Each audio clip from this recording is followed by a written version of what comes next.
अस्सलाम वालेकुम। मेरा नाम है सायरा कंवल। सबसे पहले मैं अपने चैनल पर आप सबको वेलकम कहती हूँ। आज की इस वीडियो में हम देखेंगे इमली आलू बुखारे की खट्टी मीठी चटनी कैसे बनती है घर पर। इमली आलू बुखारे की चटनी गर्मी से बचने के लिए बहुत अच्छी होती है। आप इसको बना के स्टोर कर सकते हैं 6 महीने तक के लिए और अपने किसी भी खाने के साथ इसको खा सकते हैं। देखते हैं कि इमली आलू बुखारे की चटनी कैसे बनती है। सबसे पहले देखते हैं इंग्रेडिएंट्स, जिसमें हमारे पास है आलू बुखारा 1.5 किलो। उसके बाद हमने लिए 1 किलो चीनी, 4 मगज़ 1 पाव, 2 स्पून भी ले सकते हैं, और नमक लिया हमने 1 टेबल स्पून, और काली मिर्च लिए 2 टेबल स्पून, और इमली लिए 1 पाव।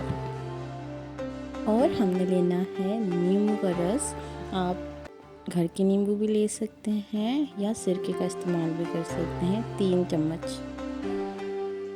रेसिपी स्टार्ट करने से 1 घंटा पहले आपने इमली को पानी में भिगो के रख देना है। उसके बाद हमने एक बर्तन लेना है, उसमें 2 गिलास पानी शामिल करना और हल्की आंच पर रख देना है। अब हमने आलू बुखारों को पानी में शामिल कर देना है और मीडियम आंच पर इसको पकने के लिए रख देना है। 10 मिनट इसे मीडियम आंच पे पकाने के बाद जो इमली हमने भिगो के रखी थी उसका पानी छान लेना है और आलू बुखारे में शामिल कर देना है और फिर 5 से 7 मिनट पकने के लिए छोड़ देना है। इमली की गुठलियाँ शामिल नहीं होंगी, इन्हें अलग करके फेंक दीजिए। अब हमने चीनी शामिल कर देनी है। हमने 1.5 किलो आलू बुखारा लिया था, उसमें हमने 1 किलो चीनी शामिल की है। चीनी शामिल करने के बाद 5 मिनट इसे फिर पकाना है और फिर इसमें काली मिर्च और नमक शामिल कर देना है। काली मिर्च हमने ली है 3 टेबलस्पून और नमक लिया है 1 टेबलस्पून।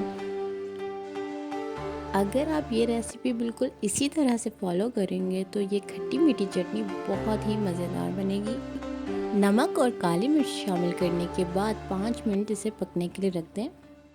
आप देख सकते हैं आलू बुखारा पक चुका है। आलू बुखारा जब पक जाए फिर इसमें हमने शामिल करना है 4 मगज़। 4 मगज़ को आपने अच्छी तरह से धो लेना है, धो के शामिल कीजिएगा। और हमने शामिल करना है नींबू का रस। नींबू का रस शामिल करने के बाद हमने चमचा हिलाना है और उसके बाद हमने 4 मगज़ शामिल कर दें। आखिर में मैं ज़रदा रंग थोड़ा सा शामिल करूँगी, इससे रंग बहुत ही खूबसूरत आएगा। इमली आलू बुखारे की चटनी बन चुकी है। हमने इसको कर लिया है डिश आउट और आप इसका कलर देखें कितना खूबसूरत आया है। ये चटनी बनाएं आप और खा के बताएं कैसी लगी। Thank you.